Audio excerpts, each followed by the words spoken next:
Bonjour ou bonsoir tout le monde, c'est selon. Je pense qu'on peut entamer l'atelier d'SPSS dont l'objectif est de vous outiller de façon à ce que vous soyez en mesure d'avancer vos analyses en exploitant vos bases de données respectives. Donc nous verrons comment procéder à l'analyse descriptive des données tout en revenant sur le recodage, comment présenter des tableaux et graphes synthétiques appropriés tout en apprenant finalement à gérer un fichier de syntaxe SPSS. Alors, avant d'entrer dans le vif du sujet, j'aimerais vous entretenir un peu du tableau des indicateurs. Alors, il y a eu quelques manquements. Parfois, c'est une question de mise en forme. Dans d'autres situations, il y a une confusion. Hein. On met dans un concept tout ce qui est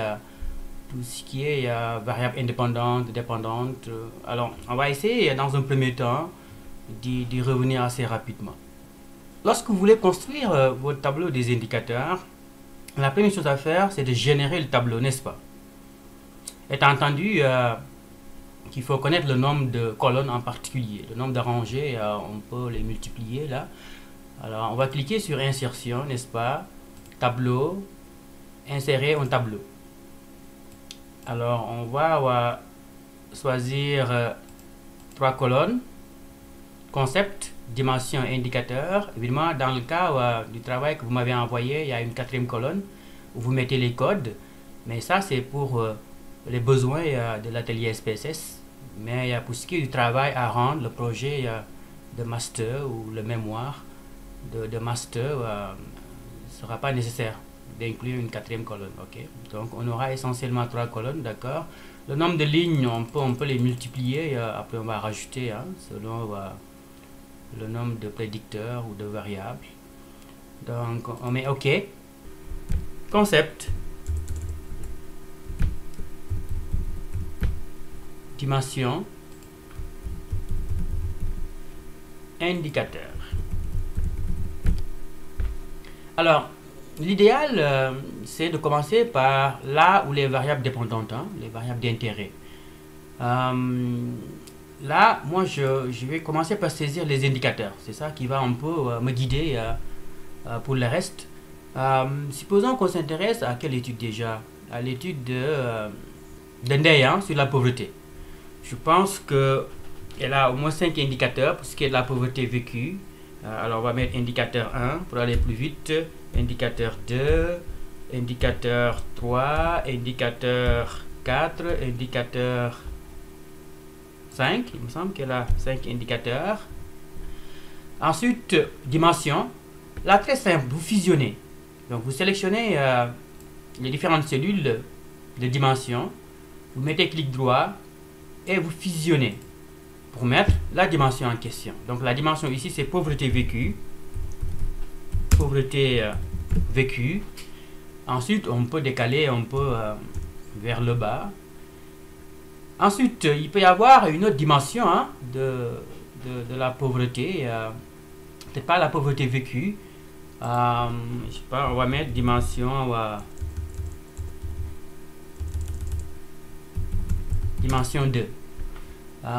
Comme par exemple l'accès à l'électricité, c'est ce que je comprends. Donc c'est un peu une dimension. Ensuite, indicateur, c'est pas 1. Voilà. Une fois que vous avez vos 2 dimensions, maintenant vous créez le concept. En sélectionnant les cellules en lien avec les 2 dimensions, clic droit et vous fusionnez. Et là, on peut mettre pauvreté. Et voilà comment on construit un tableau. Et c'est ordonné, c'est clair, c'est précis, et il n'y a pas de confusion. Donc c'est la variable dépendante, voilà on l'a, avec ses 2 dimensions et ses indicateurs, et c'est très clair. Ensuite, vous pouvez mettre, c'est pas les variables sociodémographiques ou autres. Alors pour les mettre, vous pouvez augmenter le nombre de lignes en mettant un clic droit, insérer. insérer des lignes en dessous. Voilà, vous augmentez jusqu'à ce que vous ayez le nombre voulu. Là aussi, je commence toujours par les indicateurs. Je peux mettre âge, sexe, quoi déjà, religion, ethnie, région, quoi d'autre, résidence. Et là, c'est tout ce qui est sociodémographique. Je fusionne, je mets variable sociodémo.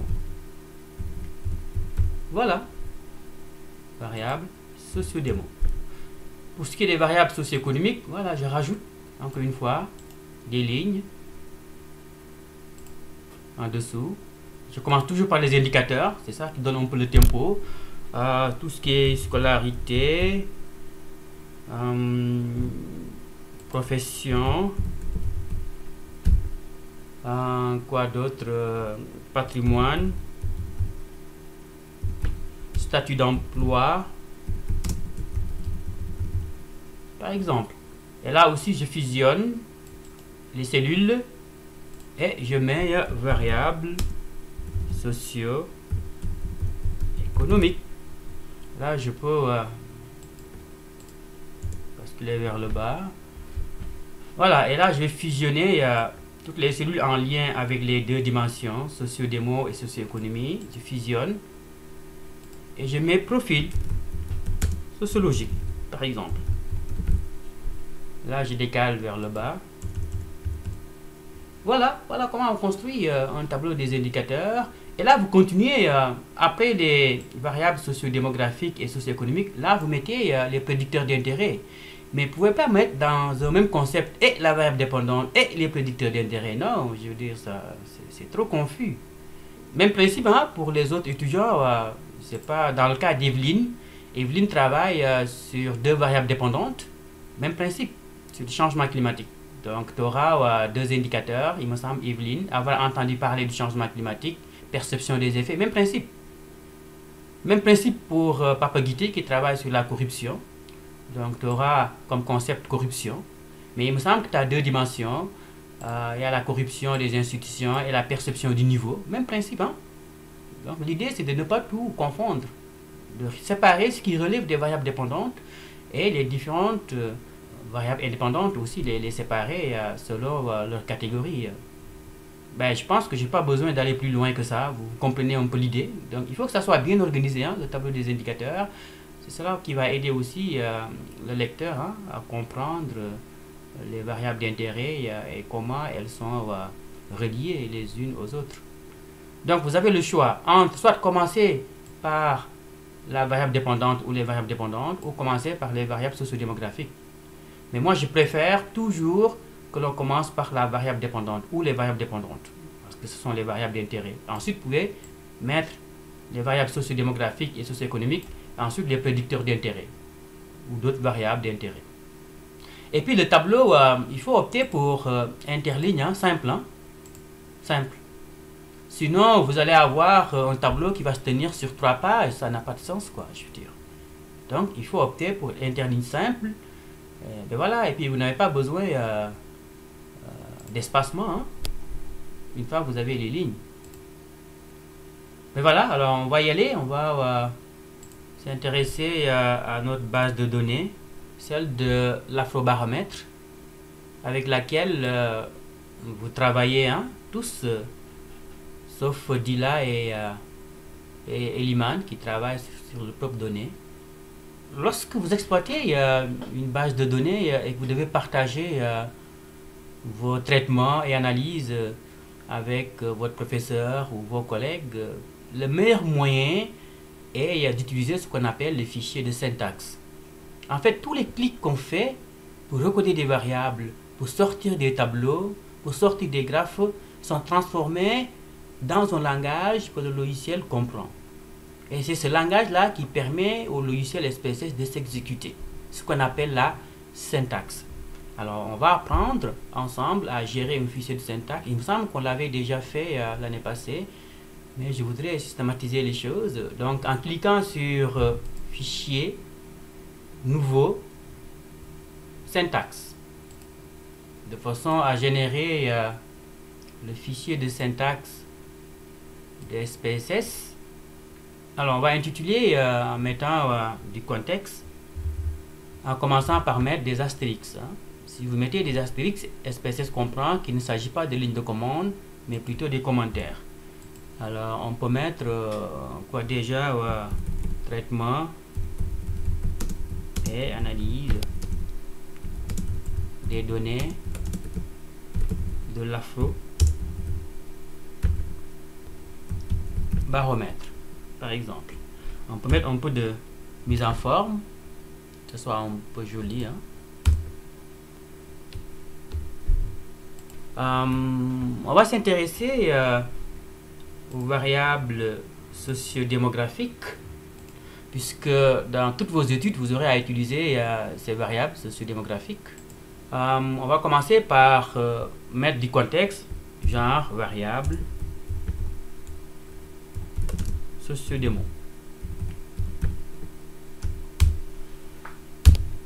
Alors, on va sortir les fréquences des variables sociodémographiques.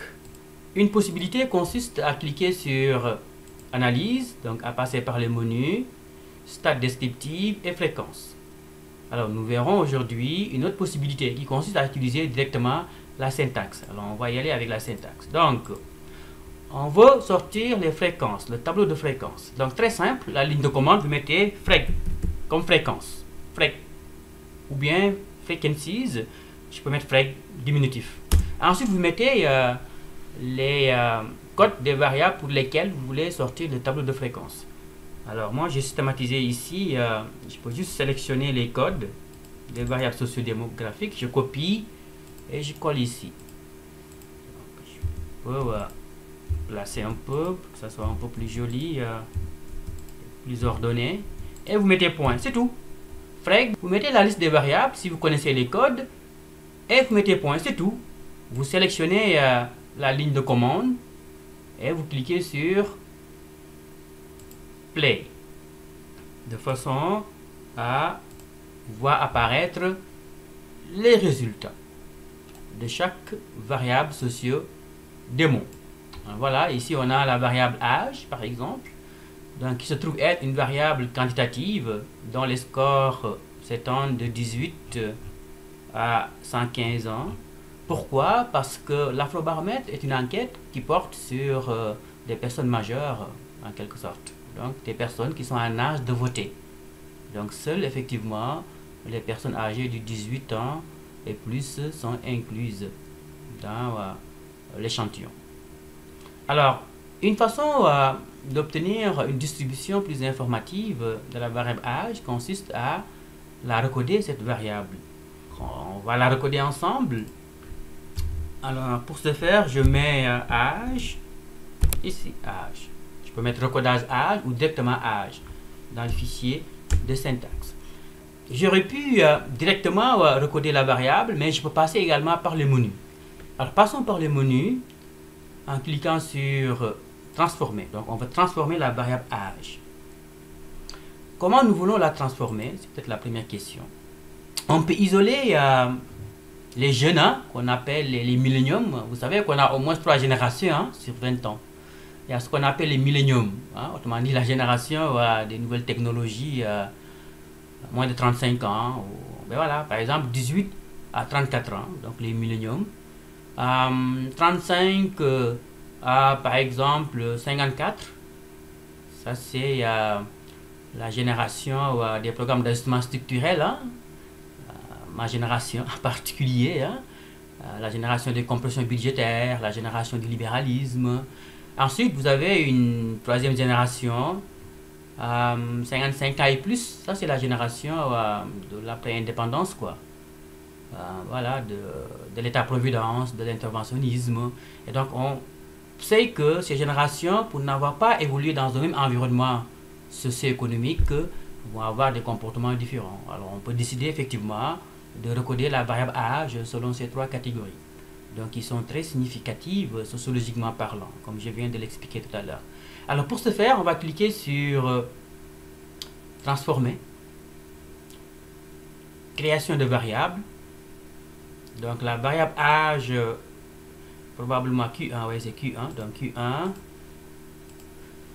on va mettre le nom de la variable âge, on peut mettre âge 3 pour signifier que c'est une variable à 3 catégories.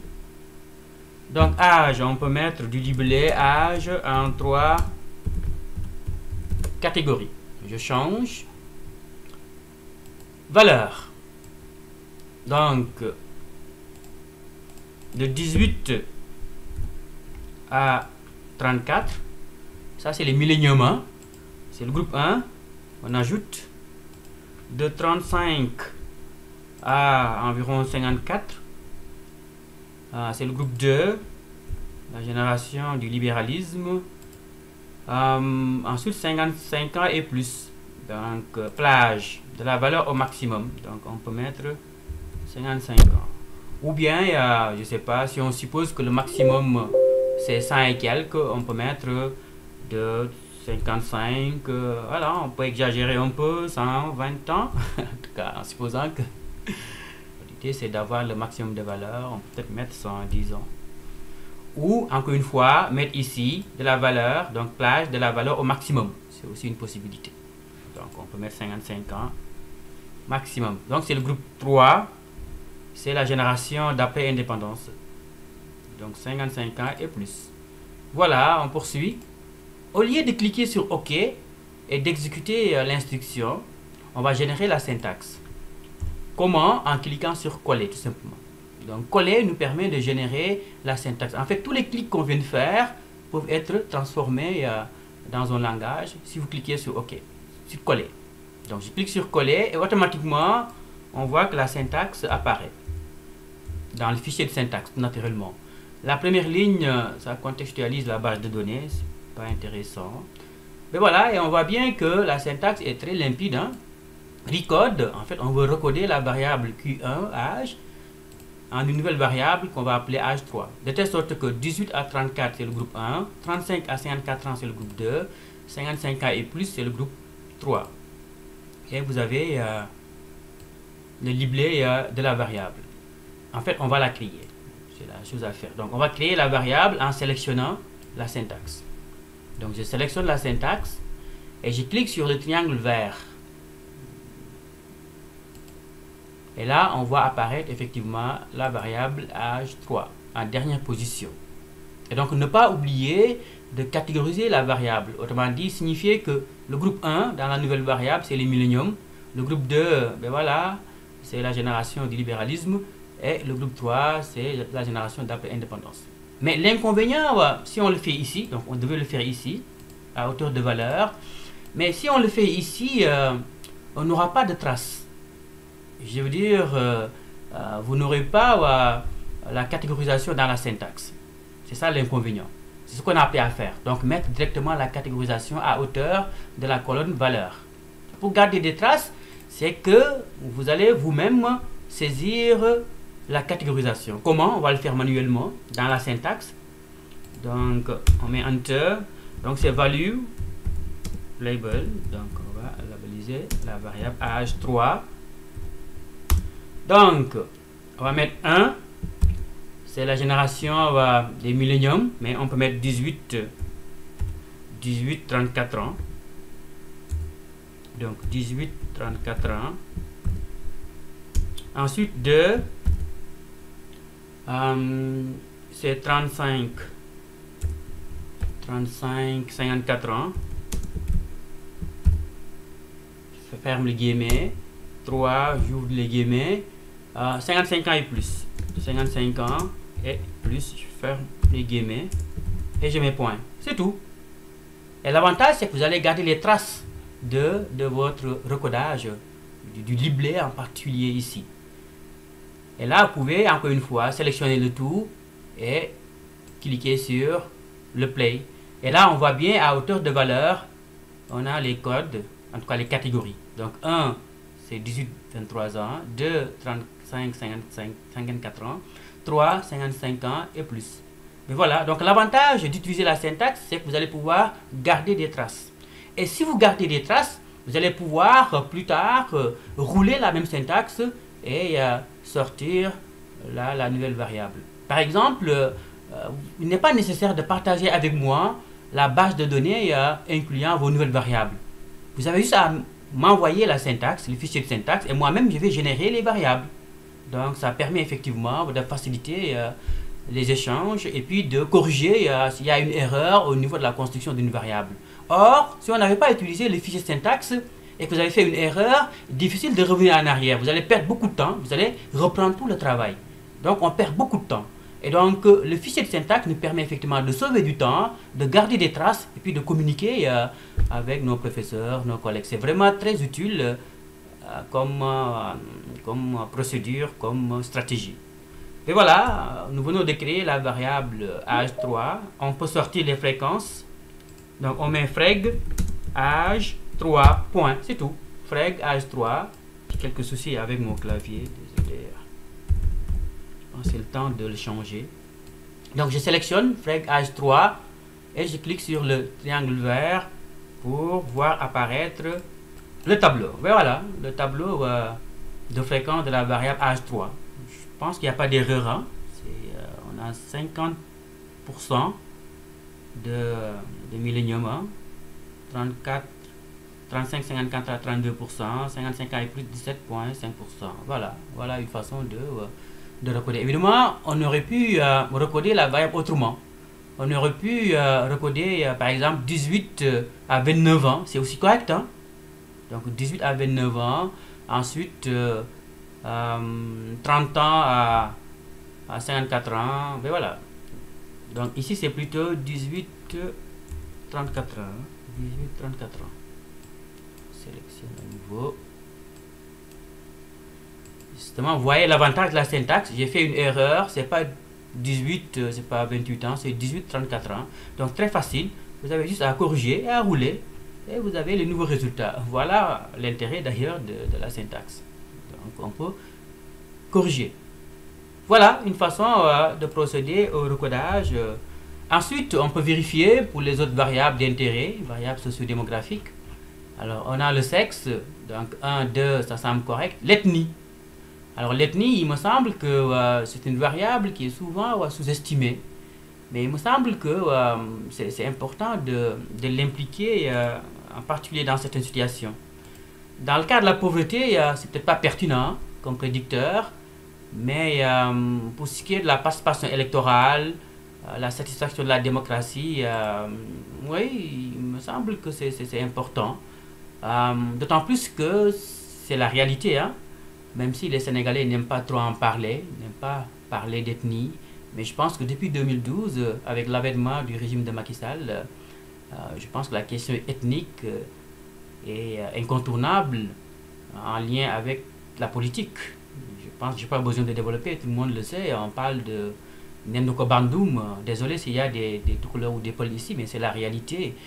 Dans les administrations, dans le gouvernement, ben voilà, je veux dire, c'est une réalité. Sans compter du fait qu'on manipule l'ethnie à des fins politiques. Et donc, on peut vouloir intégrer l'ethnie pour voir si l'hypothèse du Nendoko Bandoum, en quelque sorte, est vérifiée. C'est peut-être des préjugés, mais il va falloir vérifier l'hypothèse du Nendoko Bandoum.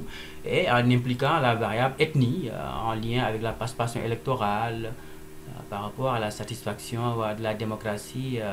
Parce que si l'hypothèse du Nendoko Bandoum est vraie, eh bien, on peut croire que les Pulaars, tout couleurs, vont être satisfaits de la démocratie. Aussi, ils vont participer massivement aux élections. Donc, c'est une hypothèse qu'on peut vérifier en impliquant la variable ethnie, tout simplement. Maintenant, il faut recoder la variable ethnie. En tout cas, si on s'entend là. Oui, c'est ça aussi le rôle du sociologue.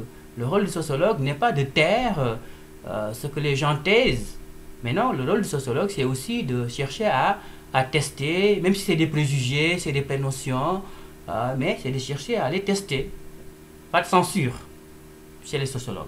Et donc chez moi également, pas de censure. Il faut recoder la variable ethnie, même principe. Donc vous mettez ici ethnie.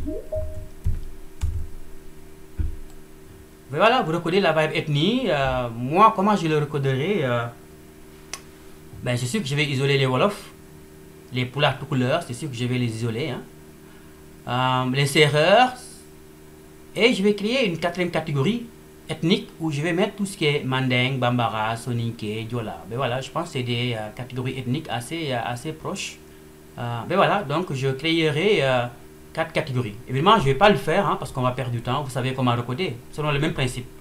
Donc vous allez mettre par exemple 660 correspond à 1, 661 correspond à 2, 662 correspond à 3, de 663 à 666 correspond à 4, le groupe 4. 4, vous pouvez mettre autre quoi. Mais voilà, et vous recodez la variable ethnie. Je pense que c'est une variable pertinente. En tout cas, il faut vérifier l'hypothèse du lien entre l'ethnie et les questions de gouvernance en particulier. La religion, même principe. C'est aussi un peu tabou, c'est un peu tabou, mais encore une fois, avec moi, il n'y a rien de tabou. Donc on va parler de tout. On va tester l'hypothèse du lien entre la religion et les questions de gouvernance. En particulier, ici, on a la variable religion du répondant. Et ce qui est intéressant ici avec cette variable, c'est qu'on permet au répondant de s'identifier comme étant musulman avant tout, ou comme étant, c'est pas mouride ou tijane avant tout. Ça, c'est pertinent. Ça, c'est très pertinent. Parce qu'effectivement, oui, on peut être musulman, mais on peut peut-être s'identifier plus comme étant mouride ou tijane avant d'être musulman. C'est une réalité, il faut le dire. La prégnance des confréries dans nos habitudes de vie, dans nos croyances, c'est une réalité. C'est une réalité. Et cette réalité, on peut la saisir à travers cette variable. On est vraiment chanceux de différencier les musulmans. Alors, on voit chrétien. Donc, on va isoler tout ce qui est chrétien, église catholique, luthérien. Donc, on va les mettre dans un même groupe.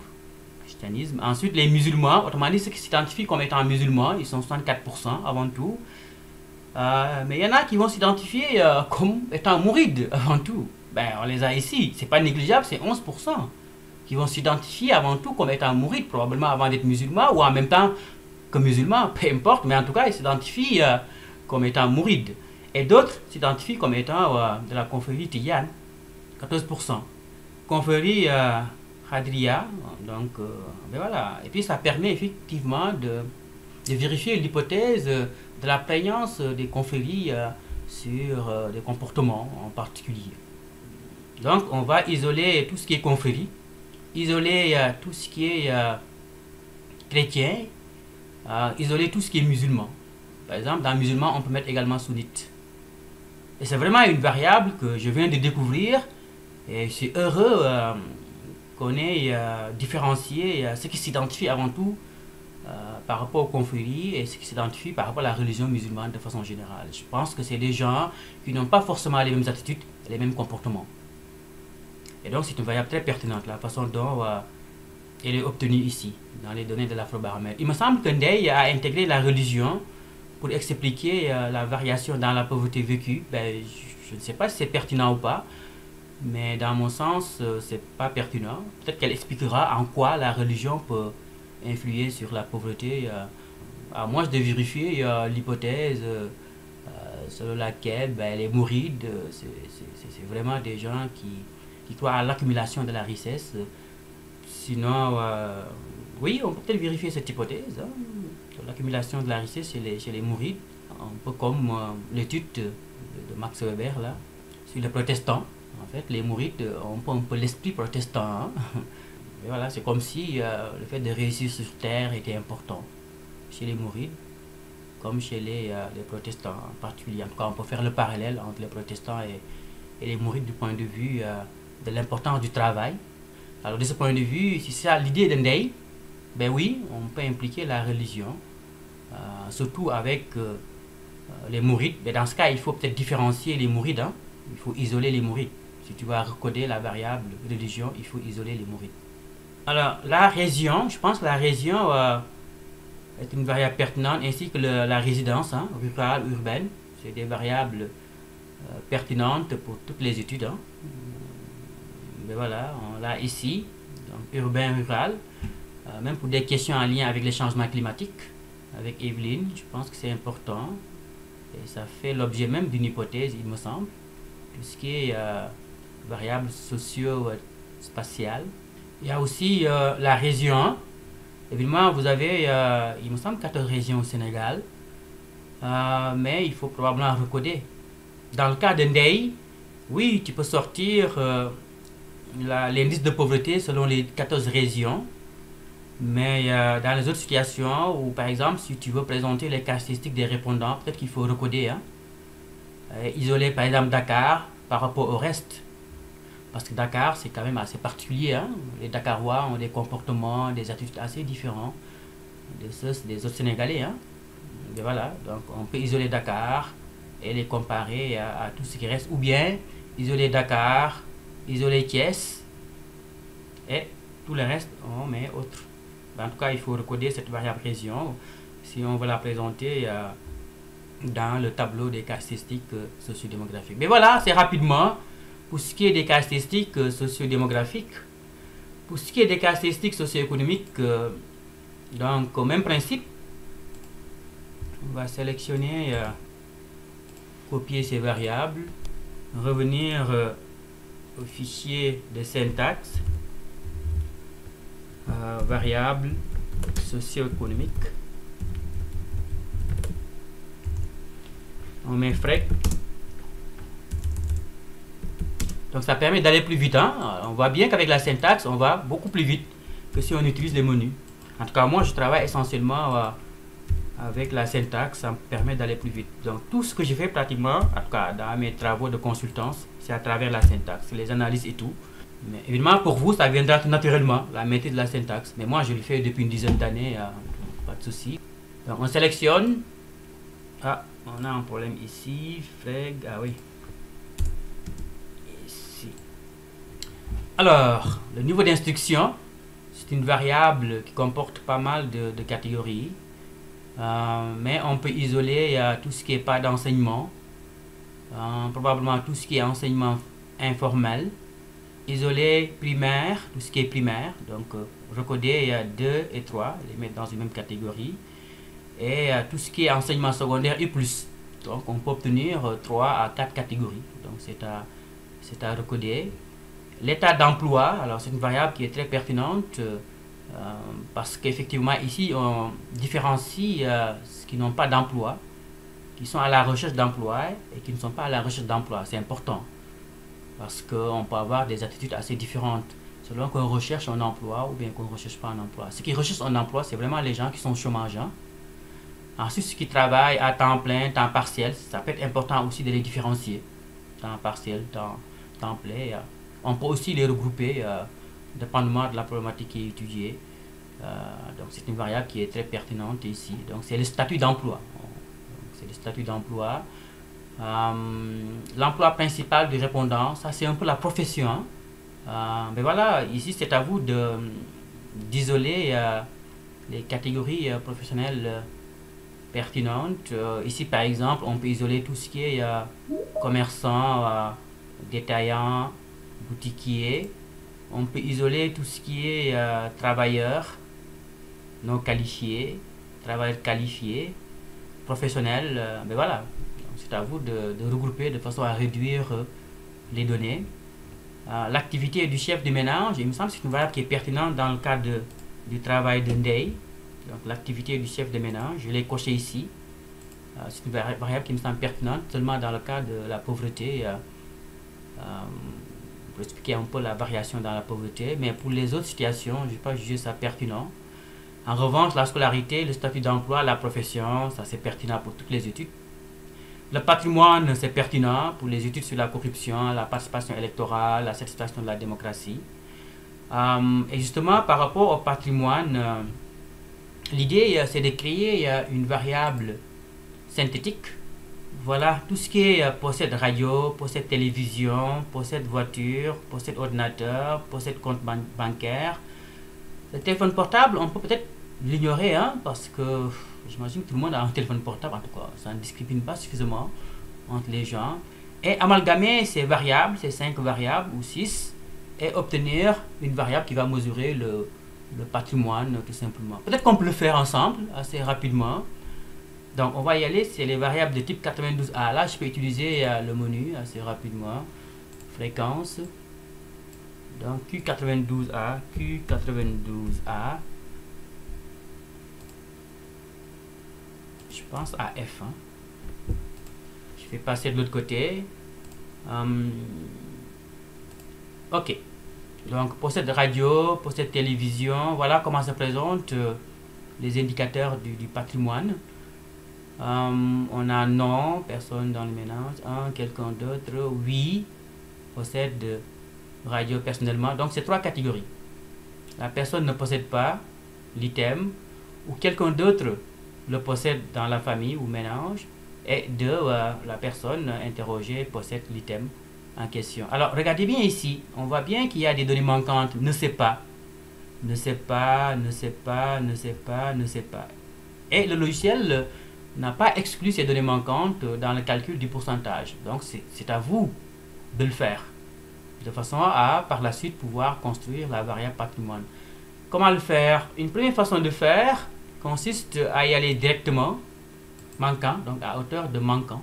Donc ici, à hauteur de manquant, je mets la valeur 9. Comme valeur manquante, je peux copier, coller ici.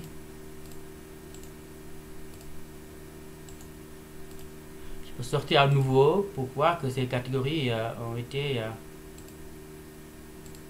éliminées du calcul des pourcentages. Voilà, on voit bien que ne sait pas est maintenant manquant et que ce n'est pas comptabilisé dans le calcul des pourcentages. Donc c'est un travail qu'il va falloir faire hein, avant de procéder à l'analyse des variables. S'assurer que tout ce qui est catégorie non pertinente soit exclu du calcul des pourcentages. On aurait pu le faire en recodant la variable, mais on peut aller plus vite en renseignant tout simplement les valeurs manquantes. Alors maintenant, on peut créer une variable patrimoine en additionnant par exemple, ou bien en calculant la moyenne tout simplement des différentes variables. Mais je préfère le faire tout à l'heure avec la variable pauvreté. Mais voilà, pour ce qui est des variables socio-économiques, il me semble qu'on a fait un peu le tour. Pour ce qui est des variables socio-démographiques et socio-économiques, on va s'intéresser maintenant, sans plus tarder, aux variables d'intérêt. Et justement, en commençant par la pauvreté, hein, j'ai parlé de pauvreté tout à l'heure. C'est une variable qui est mesurée à l'aide de 5 indicateurs.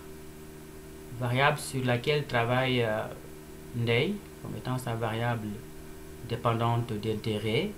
Alors on va y aller, c'est les variables de type Q7A. On peut utiliser les fichiers de syntaxe, je ne vais pas mettre pauvreté. Alors on va sortir les fréquences de la variable pauvreté. On peut mettre freg aussi, hein, freg.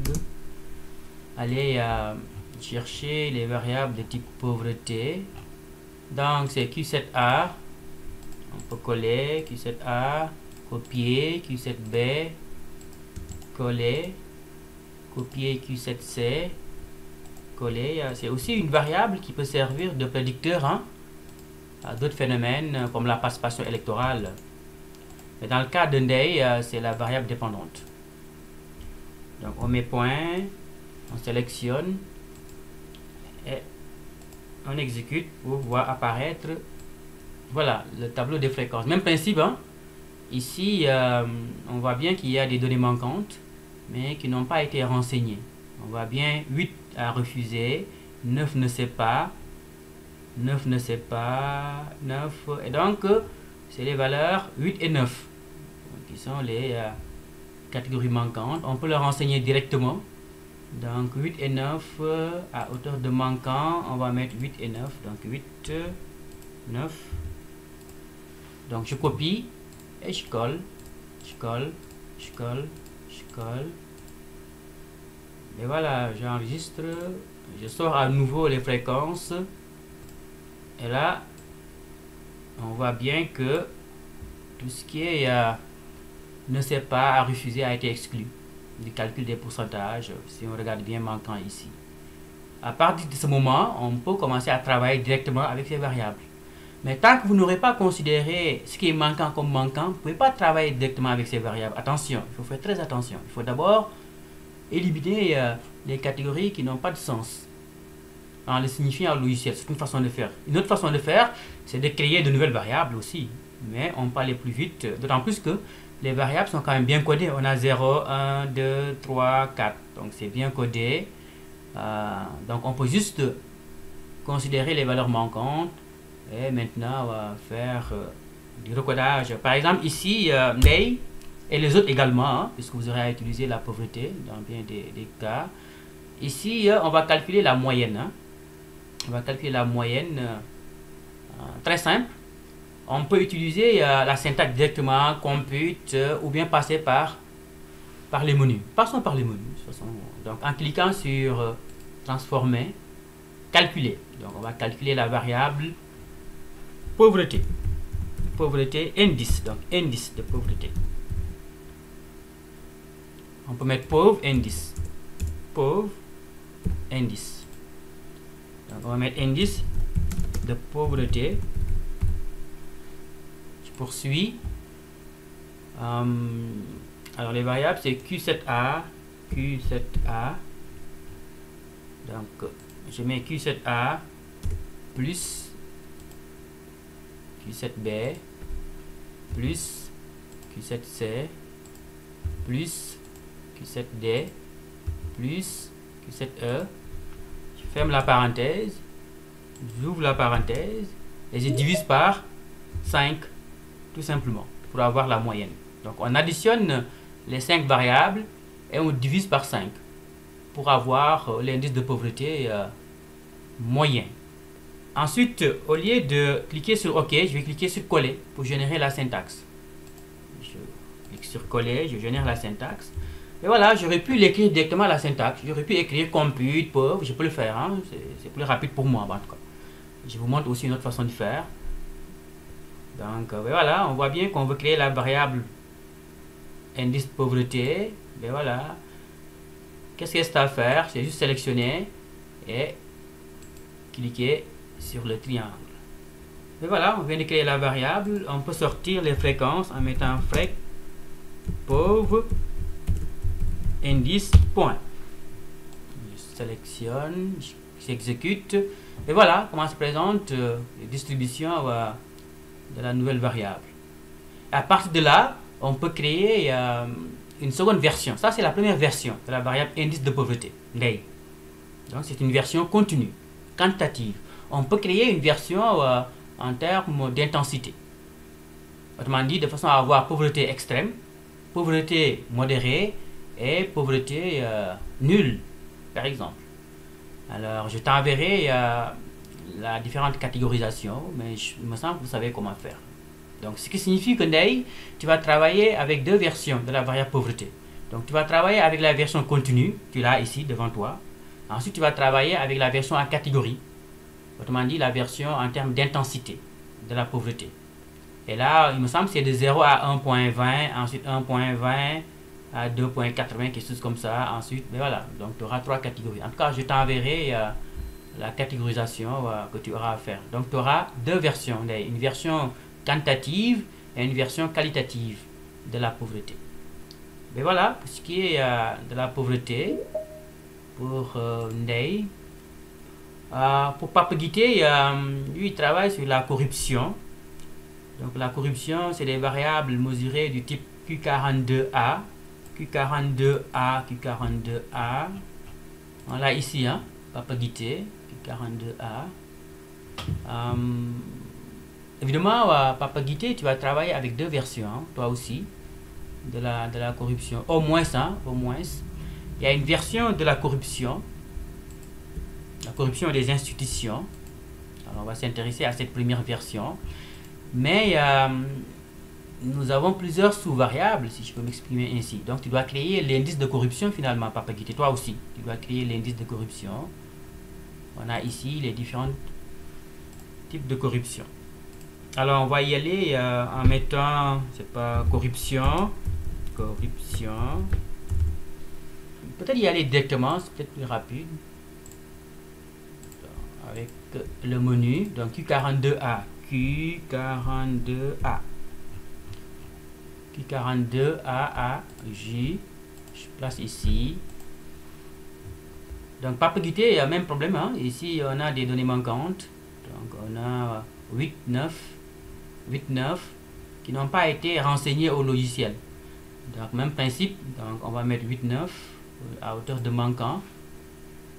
8, 9. Donc, je copie, je colle, je colle, je colle, je colle, je colle, je colle, je colle, je colle, je colle. Voilà. Maintenant, si on sort à nouveau les fréquences, on voit bien que tout ce qui est à refuser ne s'est pas été exclu. Voilà, évidemment, il y a pas mal de données manquantes. À part de là, on peut construire par guidé notre indice de corruption. Pourquoi? Parce que oui, tu ne peux pas prédire chaque type de corruption. Je veux dire, tu vas avoir une étude volumineuse et surtout très disparate, qui ne nous permet pas de répondre à la question quels sont les déterminants de la perception de la corruption. Donc l'idée, c'est vraiment de rassembler toutes ces variables, de résumer toutes ces variables et de créer un indice. D'accord? Il me semble que tu as considéré tous les types de corruption. Peut-être qu'il faut faire des choix. Moi, j'exclurai tout ce qui est chef traditionnel hein, et leader religieux.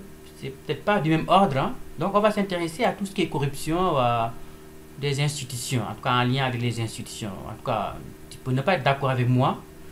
Donc, je mettrai compute. Donc, je vais créer corrupt indice. Donc cette fois-ci, je vais passer directement par la syntaxe. Hein. J'aurais pu passer par les menus. Donc je mets compute, corrupt indice, je mets égal, j'ouvre les parenthèses. Je vais considérer la corruption du président et des officiels du président de la République. Je mets plus. On va considérer la corruption des députés, c'est important. Plus. Considérer la corruption des fonctionnaires.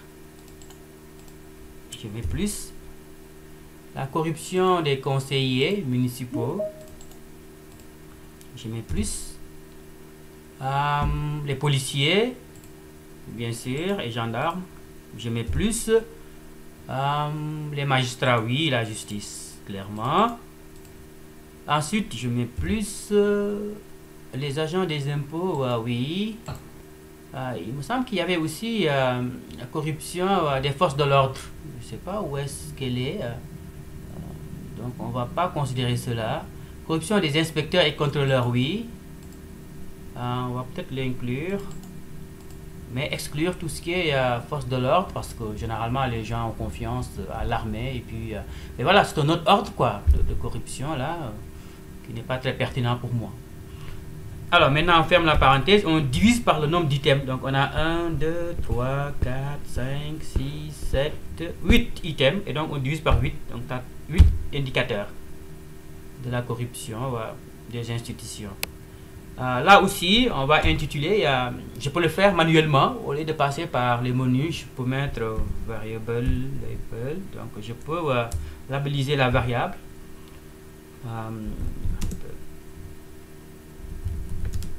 Donc je mets corrupt indice guillemets, je peux mettre quoi, indice de corruption, point, et c'est tout. Donc je sélectionne et je clique sur le triangle vert de façon à voir apparaître la variable corrupt indice. Je peux sortir les fréquences freg corrupt indice point, je sélectionne et je sors le tableau des fréquences. Mais voilà, la rapidité, il y a ton indice de corruption. Donc ça varie de 0 à 3, hein, c'est la valeur maximale. Et voilà, la variable que tu vas utiliser par exemple pour prédire la corruption. Mais aussi, comme Ney, tu peux aussi créer une seconde version de l'indice sous forme d'intensité de la corruption, de la perception de la corruption. Là, je te donnerai probablement les valeurs de coupure, de façon à avoir une perception de la corruption élevée, corruption modérée, corruption faible ou nulle. Donc, probablement, tu vas recoder cette variable en 3 catégories. Mais il me semble que tu as une autre variable, Papa Guité, qui mesure la corruption. Freg, c'est quelle variable déjà? Corruption. Oui, le niveau de la corruption. Comment appréciez-vous le niveau de la corruption? Donc, c'est une seule variable. Donc, Q43A, point. Voilà, on l'a ici. Donc, le niveau de la corruption, comment vous le percevez? Alors, c'est aussi une variable que tu peux utiliser comme variable dépendante. Donc, tu auras au moins 2 variables dépendantes. Tu peux faire un choix aussi parmi ces différentes variables d'intérêt. Donc, ici, est-ce que le niveau de la corruption a augmenté ou a diminué? C'est un autre niveau de perception. Ça, c'est un peu l'évolution de la corruption. Et tu peux considérer les deux aussi en même temps si tu as de l'espace aussi. Donc, tu peux avoir 2 variables dépendantes. Donc, l'indice de corruption et la perception du niveau de corruption. Donc, tu as au moins 2 variables dépendantes. Donc, voilà un peu pour ce qui est de Papa Guité. Le vote, qui travaille sur le vote encore? Ramatoulaye, la participation électorale. Donc, c'est la variable dépendante. Et pour mesurer la participation électorale, tu t'intéresses au vote aux dernières élections de 2019. Je vais utiliser les fichiers de syntaxe. Donc, même principe, je mets vote. En tout cas, à ta place, je mettrai vote. Freg, la variable est codée Q13. Donc, je mets Q13, point, je sélectionne le triangle vert. Voilà comment se présente ta variable dépendante Ramatoulaye, donc la participation électorale. Donc, je n'ai pas voté. J'étais trop jeune pour voter. Je ne peux pas me rappeler si j'ai voté. J'ai voté aux élections. Je pense que dans ton cas, Ramatoulaye, les 2 catégories d'intérêt, c'est j'ai voté aux élections et je n'ai pas voté. Donc, l'idée, c'est de prédire la participation électorale par rapport à la non-participation. Donc, ça veut dire qu'il faut recoder cette variable que tu vas appeler vote. Donc, tu vas appeler vote. Ben voilà. De telle sorte que tu vas mettre 0 égale je n'ai pas voté, donc ça peut être 0. 3 j'ai voté devient 1, donc tu auras 2 catégories. Mais voilà, donc c'est un travail à faire, un travail de recodage en particulier. On peut le faire, hein, on va le faire, mais cette fois-ci je vais le faire manuellement avec la syntaxe, sans passer par les menus. Hein. Alors, je mets recode, la variable c'est Q13, 0 devient 0, 3 devient 1, c'est into. La variable, on va l'appeler vote tout simplement, ou participation électorale. Voilà, on peut mettre participation ou vote. Voilà, je vais labelliser la variable, donc variable, le nom de la variable vote, guillemets, et je mets participation électorale aux élections de 2019. C'est les élections présidentielles. On s'entend. Ensuite, je vais labelliser les 2 catégories. Donc, value label. Donc, vote. 1, en fait, c'est 1, c'est j'ai voté. Donc, vote. 1 à voter. Je peux mettre à voter. 1 à voter. Et 0 n'a pas voté. N'a pas voté, je ferme. Et voilà, c'est tout. C'est tout. Et on voit bien que c'est plus rapide hein, que de passer par les menus, bien évidemment, parce que je suis habitué à le faire. Alors. Mais j'aurais pu passer par les menus, donc vous avez le choix. Pour vous, c'est peut-être plus rapide de passer par les menus, mais avec le temps, vous verrez que c'est plus rapide de travailler avec la syntaxe. En tout cas, ça prend juste des automatismes quoi, et de la pratique. Donc je sélectionne. Je clique sur le triangle vert. Ah, il y a un message d'erreur. On va lire. Où se situe l'erreur?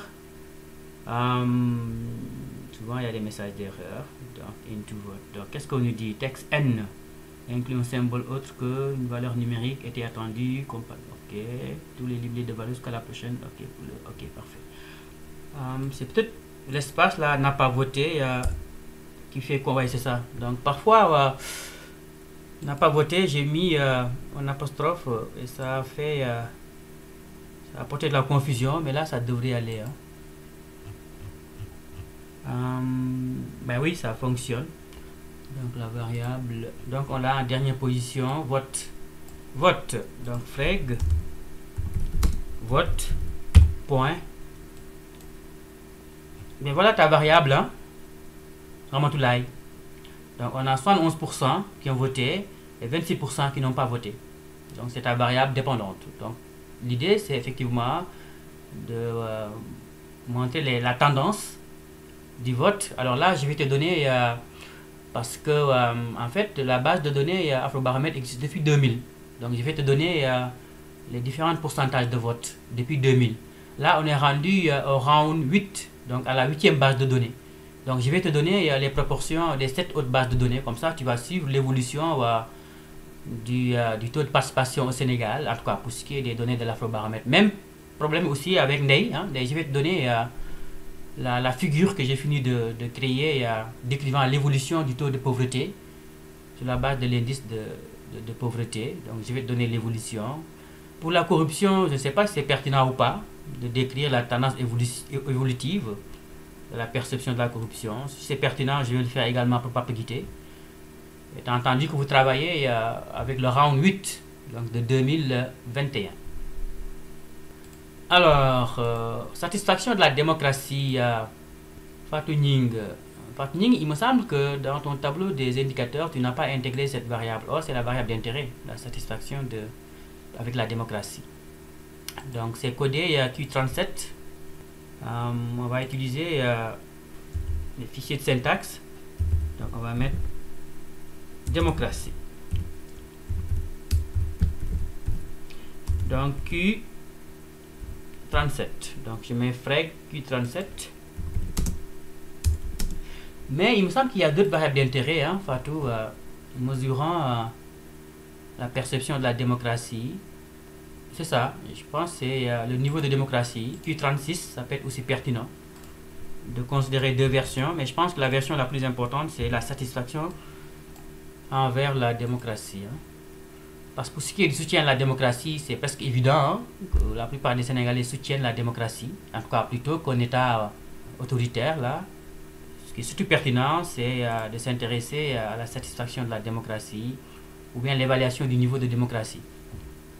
C'est assez similaire, mais on va privilégier la satisfaction de la démocratie Fatou. Donc voilà comment est codée la variable 0, 1, 2, 3, 4. Et là, on a une non-réponse, hein, ne sait pas 9. Il faut renseigner cela. Donc soutien à la démocratie, niveau de démocratie. Ok, là on va mettre 9 comme valeur manquante. Donc 9, ici aussi 9. On roule à nouveau. Et on voit bien que c'est éliminé tout ce qui ne sait pas. Et tu vas travailler avec cette variable 0, 1, 2, 3, 4. Cette variable, tu peux aussi la considérer en deux versions. Fatou. Donc tu peux considérer cette version comme étant une version quantitative. Évidemment, c'est une variable ordinale, on s'entend. Mais on peut traiter les scores comme si la variable était quantitative. Étant entendu que plus le score augmente, plus on est satisfait. Donc c'est une variable ordinale strictement parlant, mais on va la traiter Fatou comme étant une variable quantitative. D'accord? Première version. Deuxième version, on peut recoder la variable de façon à mettre dans une catégorie assez satisfait, très satisfait, pas du tout satisfait. Le Sénégal n'est pas une démocratie. Et pas très satisfait, c'est un peu plus ou moins. Donc c'est une catégorie intermédiaire. Donc on peut recoder à trois catégories Fatou, cette variable. Je ne sais pas si on le fait, peut-être on va le faire comme pour les autres aussi. Recode, je vais passer par la syntaxe. Donc Q37.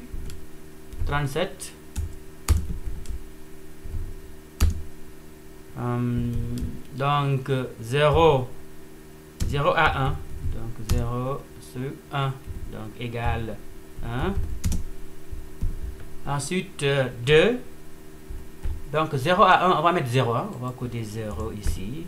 2, on va mettre égale 1, ou bien 0,50. Hein? Ensuite 3 à 4, 3 sur 4 égale 2 into, on peut mettre quoi déjà, satisfaction. On peut mettre des mots, voilà, un variable.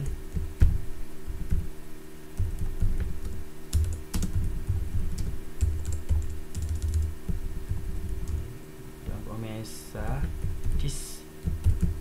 démo, satisfaction de la démocratie en 3 catégories. Value, label, satis, démo. Donc 0 c'est pas ou peu satisfait. 1 c'est 2, donc plus ou moins satisfait, et 2 c'est assez satisfait, très satisfait, assez ou très satisfait. Ferme. Voilà, ensuite je sélectionne et j'exécute, et là il n'y a pas de message d'erreur. Parfait. Et là je vais sortir les fréquences, freg satis démo point. Sélectionne et je sors les résultats. Voilà comment se présente l'autre version de la variable démo. Parfait. Il ne reste qu'une dernière situation, celle de l'étude portant sur changement climatique avec Evelyne. Donc Evelyne travaille avec deux variables d'intérêt. Donc, je vais mettre ces variables. Freg.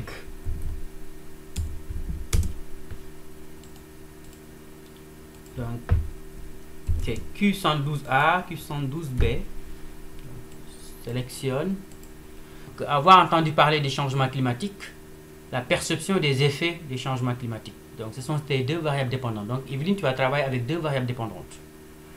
Là aussi, même problème. On voit bien que ne sait pas n'a pas été exclu ici. Donc, on va d'abord renseigner les données manquantes. Q112A. Q112A. Je vais faire la recherche ici directement. Je vais utiliser Q112A. Parfait. Donc, entendu parler des changements climatiques. Donc, je vais mettre 9.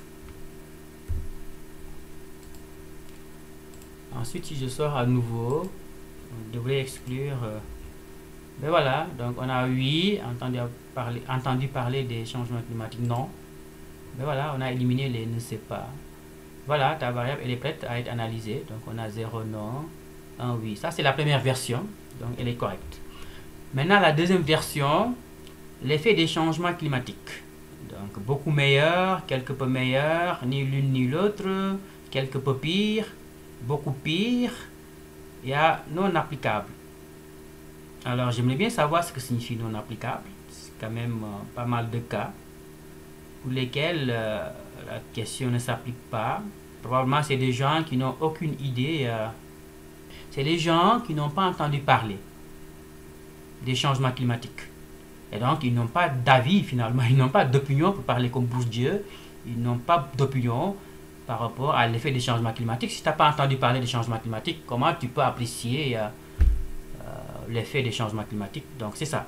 Donc les 421 là, non applicables, c'est les gens effectivement qui n'ont pas entendu parler des changements climatiques. Donc c'est à exclure. Donc on exclut les non applicables, Et donc finalement, la question Q112B Evelyne, c'est une façon d'approfondir l'analyse portant sur les gens qui ont déjà entendu parler du changement climatique. Donc, dans un premier temps, tu vas prédire le fait d'avoir entendu parler du changement climatique. Deuxième chose à faire, tu vas prédire le fait de percevoir les effets du changement climatique chez ceux et celles qui ont déjà entendu parler du changement climatique. Et voilà, donc c'est une analyse un peu plus fine, hein, avec la variable Q112B que tu vas faire, Evelyne. N'est-ce pas? Maintenant, comment créer la variable ou recoder la variable? Ok. Là, on a un beaucoup meilleur. Évidemment, il faut toujours coder en 0. Commencer par 0. Ça veut dire que cette variable doit être recodée. 3, ni l'un ni l'autre. 4, 5. Donc, on voit bien que 3, c'est la catégorie intermédiaire. N'est-ce pas, Evelyne? Non applicable, c'est à rejeter. À refuser, donc c'est 0. Ne sait pas ou n'en a pas suffisamment entendu parler. Evelyne, on peut gagner des cas si nous mettons ne sait pas et n'en a pas suffisamment entendu parler dans les 3, autrement dit l'attitude intermédiaire.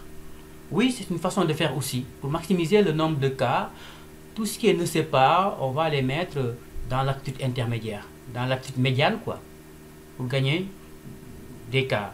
Et en particulier lorsque c'est pertinent. Ici, il me semble que c'est pertinent. Tous les gens qui ne savent pas trop, qui ne veulent pas se prononcer, ben voilà, c'est les gens qui ne savent pas si c'est pire, si c'est meilleur. Et bien donc, on peut effectivement les rattacher à cette catégorie intermédiaire, médiane. Donc, parfois, attention, les ne sait pas ont un sens sociologique. Ici, il me semble que le ne sait pas comporte un sens sociologique. Et dans ce cas, on va les intégrer dans l'attitude intermédiaire. Comment? On va recoder la variable donc, Evelyne. Recode. Quelle variable? Q72B. Donc, 1 beaucoup meilleur. Donc, 1 beaucoup meilleur. On va mettre 0, hein, devient 0. 2 quelque peu meilleur. Ben, on peut mettre 1.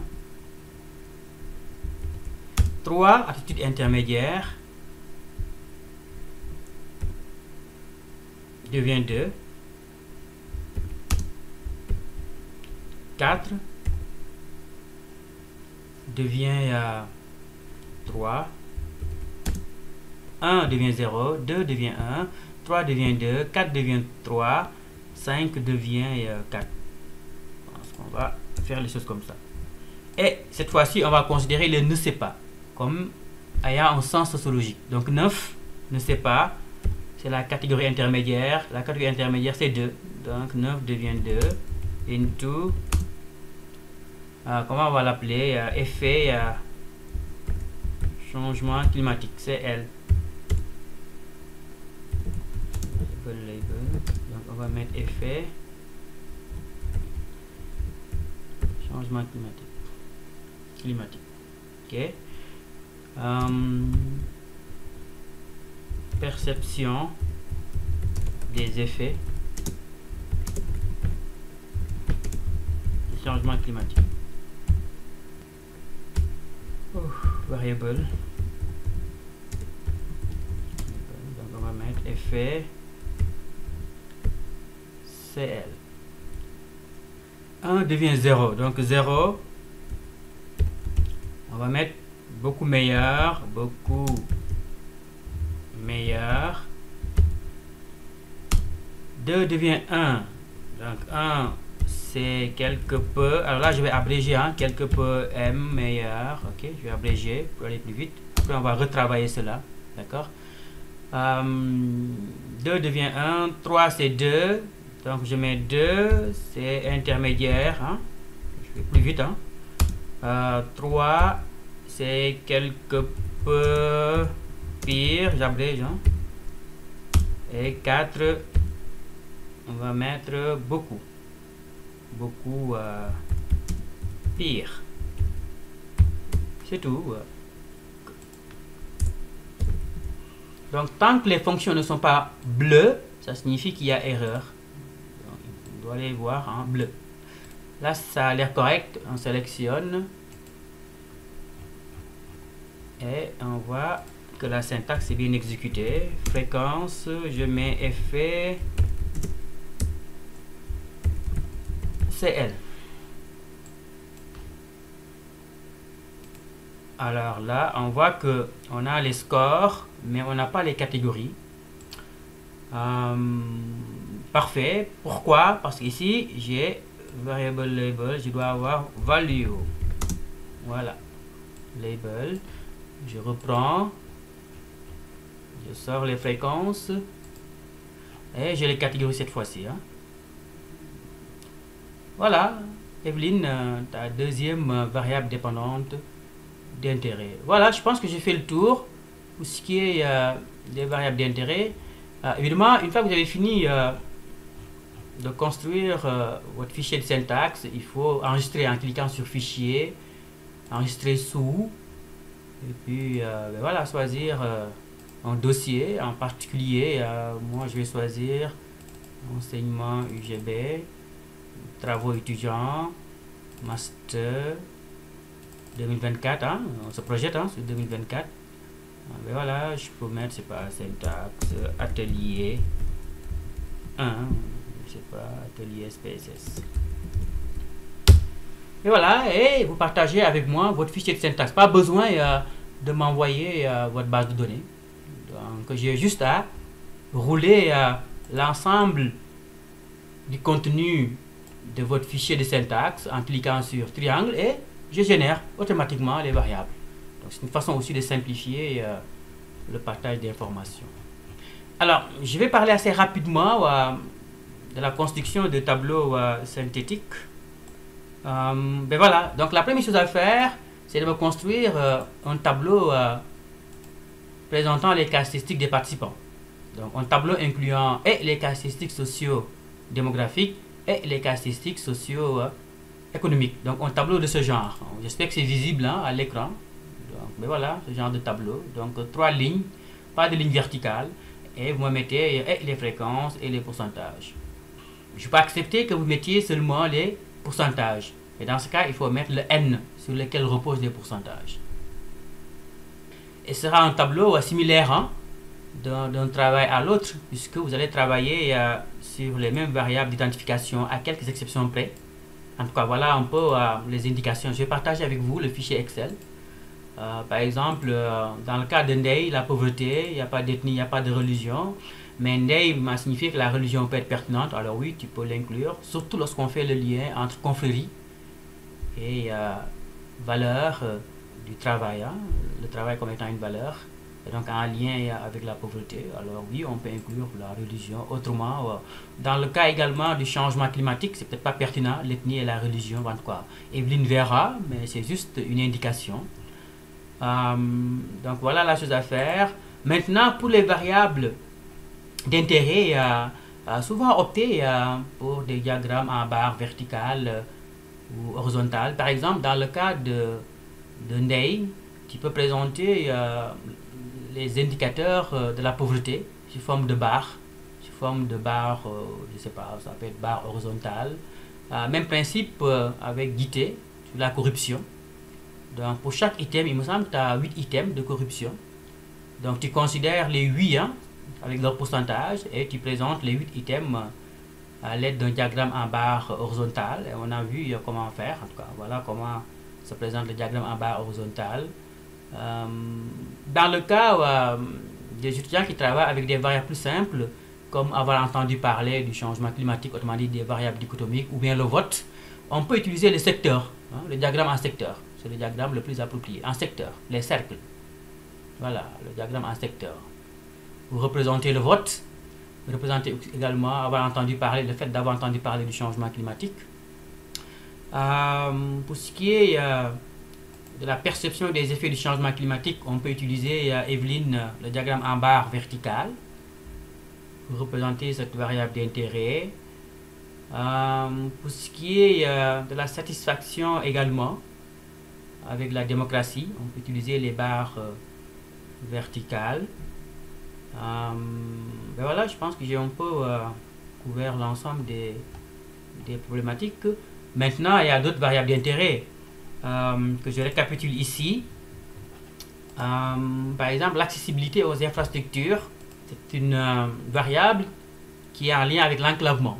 Donc tout ce qui est service, Ndei, il me semble, qu'elle a intégré dans son tableau des indicateurs. J'ai juste rajouté l'item sur l'état des routes. Je pense que c'est une indication de l'enclavement. Donc toutes ces variables donnent une indication de l'enclavement de la zone, et l'enclavement peut avoir un lien avec la pauvreté. Donc on voit bien que c'est une variable d'intérêt chez Ndeye.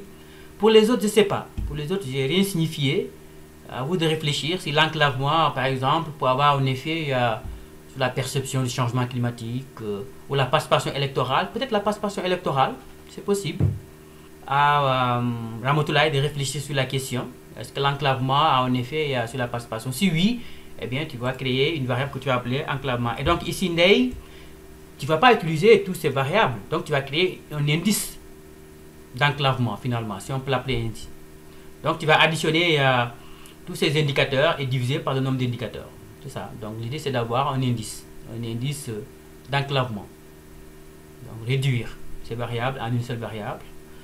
Ensuite, vous avez l'appréciation de la situation du pays. Alors là, c'est assez pertinent hein, pour prédire, en tout cas pour ce qui est de la pauvreté, c'est surtout une sorte de conséquence. Hein.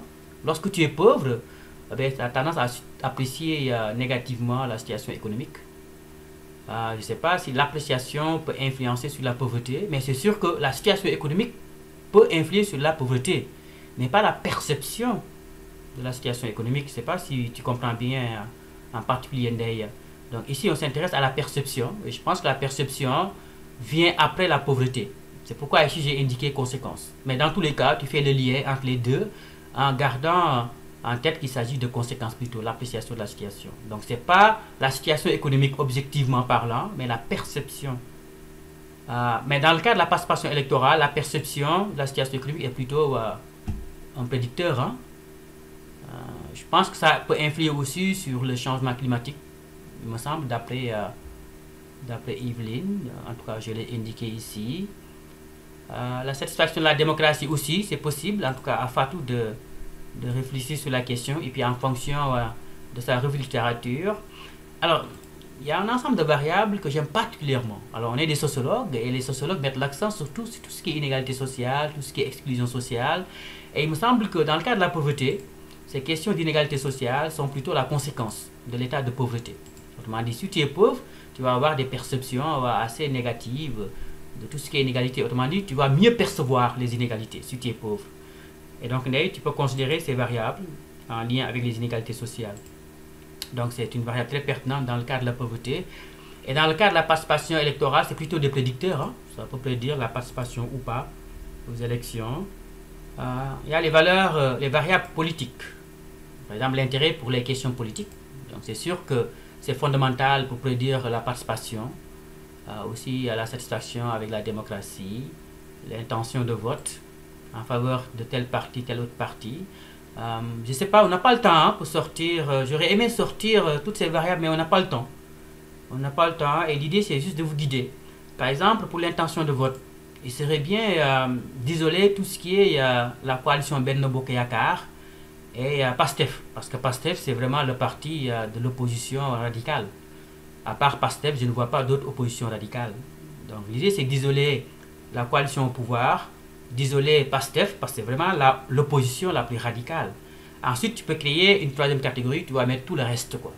L'intention de vote. Même chose hein, pour proximité à un parti politique. Hein. Est-ce qu'on est proche de Benno Bokk Yakaar, en tout cas. Mais voilà, c'est les variables d'intérêt hein, dans le cas des questions de gouvernance.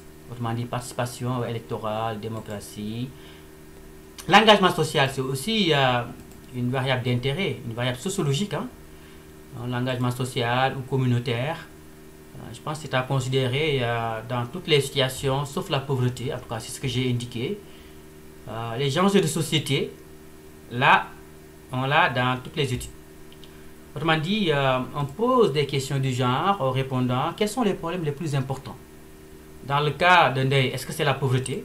Donc, tu vas montrer un tableau ou un graphique en particulier où tu vas voir la position de la pauvreté parmi les enjeux les plus importants. Est-ce que c'est troisième position, quatrième position, cinquième position? La corruption également, dans le cas de Pape Guité. Est-ce que la corruption est le problème le plus important ou vient en troisième position, quatrième position? Dans le cas du vote, c'est peut-être moins important. Mais les questions électorales, oui, probablement ça peut revenir parmi les problèmes les plus importants. La démocratie, ça peut revenir aussi. Quelle position? Le changement climatique. Alors là aussi, c'est important, Evelyne, de voir si parmi les problèmes les plus importants chez les Sénégalais, est-ce qu'on a le changement climatique? Si oui, quelle position occupe le changement climatique? Donc ça, c'est des variables très intéressantes. Les problèmes les plus importants. Ça, c'est le premier problème le plus important. Il y a aussi les deuxièmes problèmes les plus importants. Parce que, par exemple, la pauvreté peut être le deuxième problème le plus important, c'est en répondant. Ou bien même le troisième problème le plus important. Mais on va simplifier en considérant seulement les problèmes les plus importants. En fait, les premiers problèmes les plus importants. Mais vous pouvez considérer les seconds, les troisièmes, mais je pense qu'on peut simplifier. Et une fois rendu au doctorat, on peut considérer les seconds, les troisièmes problèmes, et amalgamer les trois. Mais je pense qu'on peut garder les choses simples en considérant seulement les problèmes les plus importants. Enjeu lié à la Covid, là aussi c'est pertinent, surtout dans le cas de la pauvreté. La perte de revenus due à la pandémie, ça peut influencer la perception de la pauvreté. Le fait d'avoir aussi ou pas de l'assistance, mais c'est plutôt une conséquence de l'état de pauvreté. Mais voilà, l'accès à l'information, là c'est fondamental dans toutes les études quantitatives, sauf celle peut-être de Ndeye sur la pauvreté. Et voilà, il y a la question de mode de gouvernance, la confiance envers le président, envers la justice. Mais voilà, la confiance envers les institutions. Ou si vous voulez, la croyance envers les institutions. C'est aussi des prédicteurs de tout ce qui est corruption, tout ce qui est vote, tout ce qui est satisfaction de la démocratie. Même chose pour la corruption. Donc, autant la corruption est une variable dépendante dans le cas de Papa Guité, mais autant dans d'autres situations, c'est plutôt des prédicteurs. Les différents types de corruption et le niveau de la corruption. Voilà un peu assez rapidement. Il me semble avoir fait le tour. Je ne veux pas faire plus de 2 heures de temps non plus. Et donc, abuser un peu de votre présence. Mais assez rapidement, je pense que vous avez tous les éléments pour construire des tableaux et des graphiques synthétiques. Et donc procéder à l'analyse univariée descriptive. Pour les informations en lien avec les données de l'Afrobaromètre, il me semble vous avoir déjà envoyé toute la documentation. En tout cas, je le ferai à nouveau. Vous avez ici un document qui donne des indications par rapport au sondage. Donc, c'est un manuel de sondage. Ici, vous avez une présentation qui montre un peu quelques éléments sur ce que signifie l'Afrobaromètre, la méthodologie utilisée, c'est quelques indications. Et là, vous avez le codebook, autrement dit le manuel de code. Alors ça, c'est très pertinent. Il faut prendre connaissance de ce document. Par exemple, si vous avez des difficultés à comprendre une variable, donc utilisez ce document. Par exemple, on voit bien que UR, B, RUR, donc c'est le code de type de milieu. Donc on va bien commencer à coder dans la base de données. C'est vraiment un document très important. Et finalement, vous avez le questionnaire, qui a été utilisé pour obtenir les données sur le Sénégal. Mais si vous avez déjà le codebook, ça peut suffire. En tout cas, vous avez tous les éléments pour rédiger la partie méthodologie. Et donc la partie méthodologie, c'est 3 aspects. Le premier aspect, c'est en lien avec la stratégie de recherche. Donc c'est la méthode quantitative. Vous avez utilisé également des données secondaires avec les données de l'Afrobaromètre. Ensuite, vous parlez de la collecte des données en utilisant ces documents que je viens de vous donner, comment la collecte des données a été effectuée. Enfin, vous parlez du plan d'analyse. Vous avez utilisé telle technique pour procéder à l'analyse descriptive et vous avez présenté les résultats univariés. Vous projetez d'utiliser des analyses bivariées, des analyses multivariées pour prédire, expliquer, c'est pas la corruption, la pauvreté. Et voilà. Donc, dès à présent, vous devez connaître votre plan d'analyse. Évidemment, pour ce qui est du projet de mémoire, pas de souci. C'est vraiment des analyses descriptives. Mais pour le mémoire proprement dit, vous devez voilà, décrire votre plan d'analyse, ce que vous comptez faire. Mais c'est essentiellement des analyses bivariées et multivariées. Et là, ça dépend effectivement de la façon dont la variable est codée. Si la variable dépendante est quantitative, vous utilisez le modèle de régression linéaire. Si la variable dépendante est qualitative, vous utilisez le modèle de régression logistique. C'est ça qu'il faut signifier comme plan d'analyse. Pour ce qui est des analyses bivariées, ça va être essentiellement le Ki-carré ou les tests de comparaison de moyenne de l'ANOVA. Soit le Ki-carré, soit l'ANOVA. Voilà, si la VD est continue quantitative, donc c'est des tests d'ANOVA. Si la VD est qualitative, c'est des qui carrés. Voilà ce que vous allez décrire un peu par rapport au plan d'analyse que vous projetez de faire pour ce qui est du mémoire de maîtrise proprement dit. Mais pour ce qui est du projet, c'est juste des analyses liminaires, autrement dit des analyses descriptives. Et peut-être assez rapidement, on va sortir le document du projet, donc lscanti.org.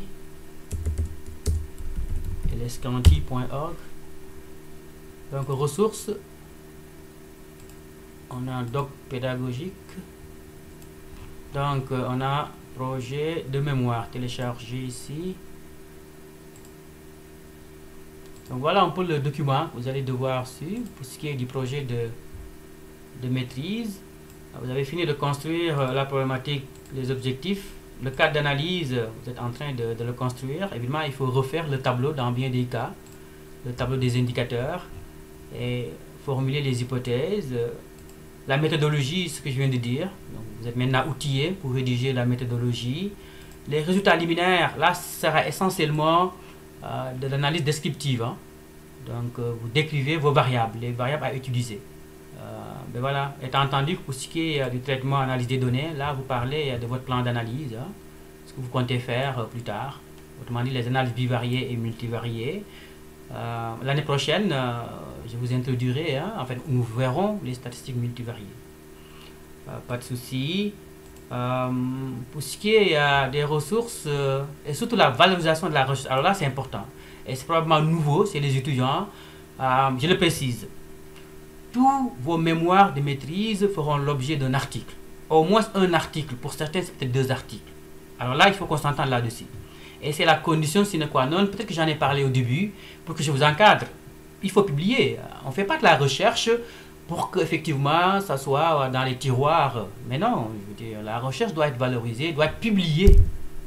Et ce que vous faites, c'est suffisamment intéressant, suffisamment de qualité pour pouvoir être publié. Et donc, tous vos mémoires seront publiés. Et donc, lorsque vous allez écrire votre mémoire de maîtrise, vous devez garder en tête que vous devez publier.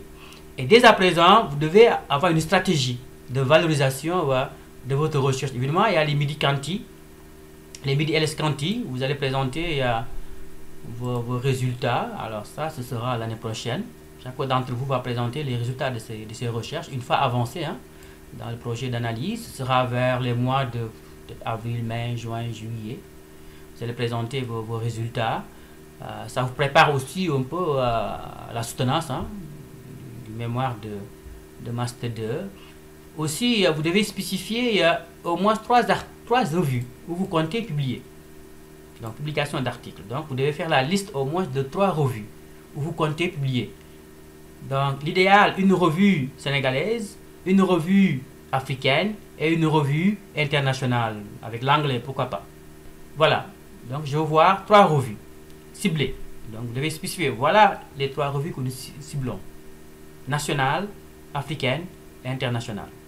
Et voilà, et puis ça permet dès à présent de développer une stratégie de publication. Et ça, c'est important chez moi, que tous les étudiants vont devoir publier. Maintenant, il y a le calendrier des activités, ce que vous comptez faire, jusqu'à la soutenance, en tout cas, le dépôt du mémoire de master. Voilà, je pense qu'on a fait le tour. Est-ce qu'il y a des questions? J'ai été assez long. Parce qu'il y avait beaucoup de choses à voir, il y a peut-être des éléments même qui n'ont pas été vus. Est-ce que vous avez des questions? Alors, prof. Oui. Il me semble pour la présentation des résultats là. Oui. Il semble 4 pages et trop long là, parce que vous avez mis 4 pages au moins. Pour la présentation des résultats, il est mieux. Oui. Vous avez mis 4 pages au max. Il me semble 4 pages c'est trop long avec la présentation des tableaux là. Ah, 4 pages c'est peu, c'est ça? Oui, probablement, mais il ne faut pas trop décrire non plus, Papa Guité. C'est juste des résultats liminaires ou préliminaires, si vous voulez. Donc l'idée, c'est juste de décrire vos différentes variables, pas plus. Maintenant, si vous faites 5 pages, 6 pages, ça ne me dérange pas. Donc c'est juste à titre indicatif, 4 pages maximum. Mais 5, 6, c'est correct, mais attention, il ne faut pas trop décrire. Moi, le plus important, c'est les graphes, c'est les tableaux. Maintenant, pour la description, vous n'avez pas à décrire dans les détails. Vous décrivez l'essentiel. Parce que déjà, le simple fait de voir le tableau permet au lecteur d'avoir un aperçu de vos variables. Donc, pas besoin de trop décrire dans les détails. Pas vraiment. Donc, oui, allez-y jusqu'à 5 pages, 6 pages, pourquoi pas. Et vraiment, les résultats attendus, c'est un peu les analyses bivariées et multivariées, autrement dit les hypothèses, les relations qui sont attestées. Est-ce que vous vous attendez à ce qu'il y ait une relation entre le sexe et le changement climatique, la perception du changement climatique? Voilà, quelque chose comme ça, oui. Voilà, les résultats attendus. Là aussi, il faut être assez courant, pas besoin de trop développer. Et ça permet de faire le lien entre ce que vous avez fait comme analyse liminaire et ce que vous allez faire. Donc, ça permet un peu de faire le lien. Oui, vous avez décrit les variables, mais après, vous allez approfondir et vous vous attendez à avoir telle relation ou quelque chose comme ça. Voilà, pas besoin de trop développer. S'il n'y a pas d'autres questions, je vais parler de la base de données d'Eliman. Vous pouvez rester quand même, ça peut être important pour vous aussi. Et ça ne devait pas prendre beaucoup de temps, puisque Eliman a assisté à l'atelier jusque-là.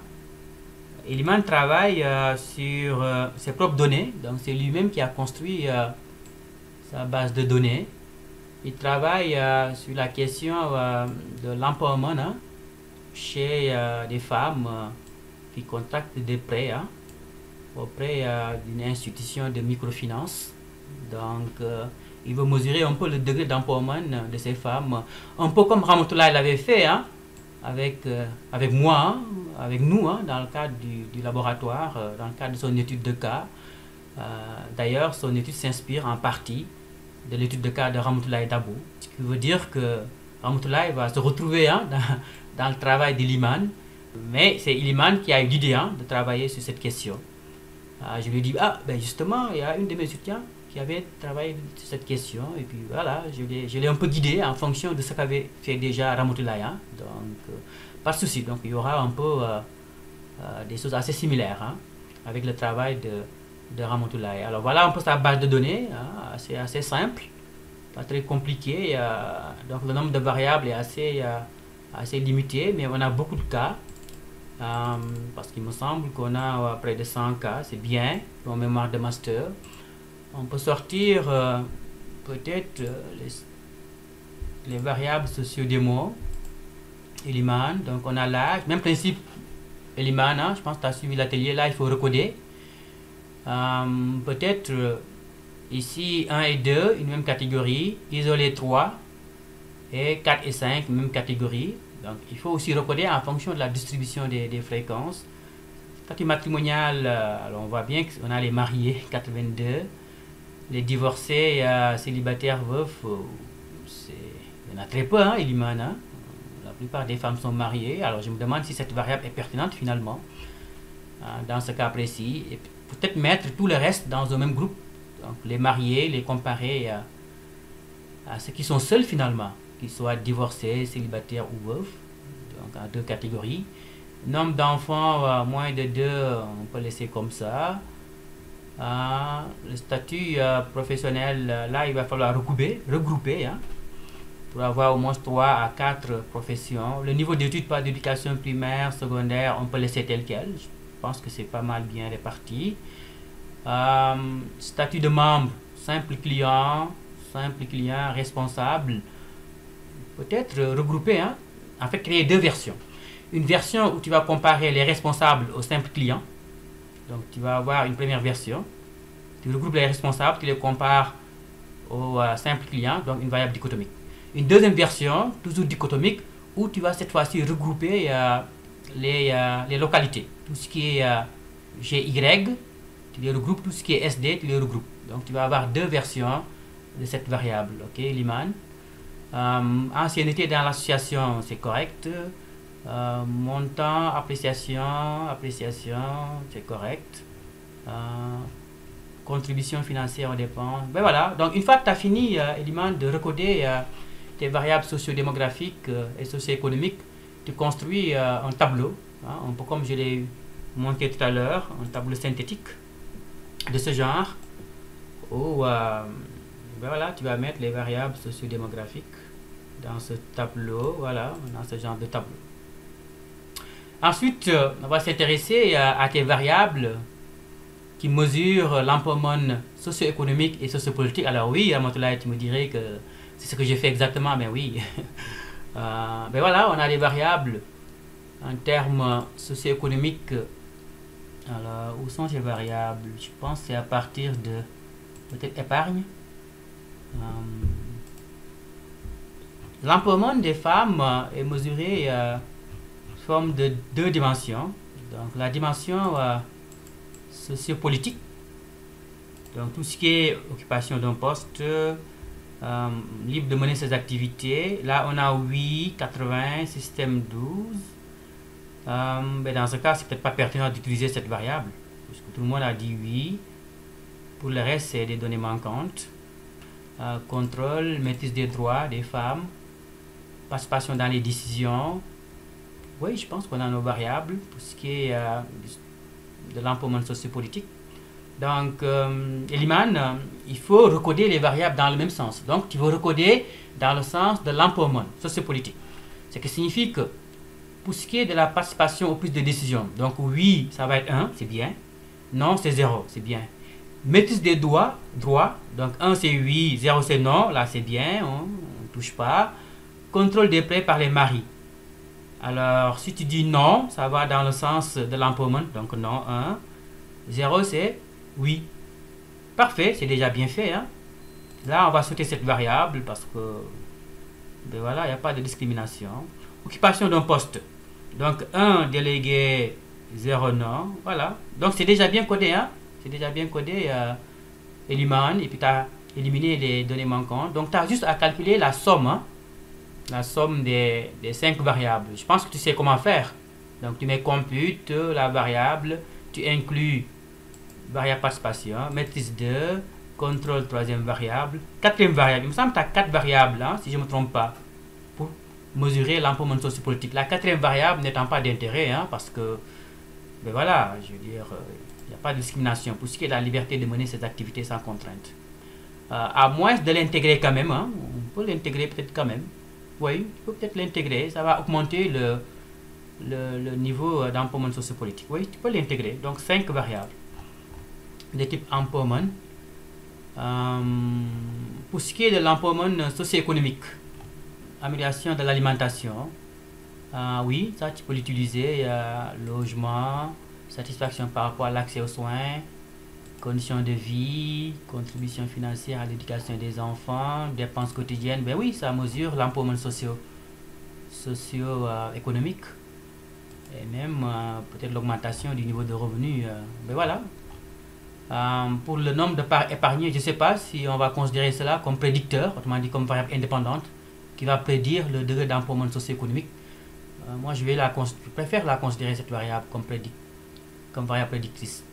En supposant que plus le nombre de parts épargnées est important, plus on va avoir au niveau d'empowerment socio-économique élevé. Donc, on peut conserver cela comme variable prédictrice, l'épargne. Et donc, considérer augmentation revenus, contribution financière, voilà, tout le reste là. Donc, tu additionnes et tu calcules l'indice d'empowerment. Après, tu peux calculer la moyenne, hein, mais ici, je pense qu'il est préférable d'utiliser la somme, hein, puisqu'on a des variables dichotomiques. Donc, utilise la somme plutôt que la moyenne. Donc, la somme des indicateurs. Il faut que ça aille dans le même sens, par contre. Donc, ici, qu'est-ce qu'on a? Augmentation, oui, ok, c'est bien. Contribution financière, on a faible. Forte, c'est bien, mais on a 3 catégories, c'est bien. C'est déjà très bien codé, hein, Amadou. C'est bien. On a 0.51, c'est très bien. On a contribution, oui, c'est bien. Aucune différence. Meilleur, c'est bien. Peu satisfait, c'est bien. Mais voilà, Eliman, je pense que c'est très bien fait. Hein. Eliman, tu as réalisé un excellent travail.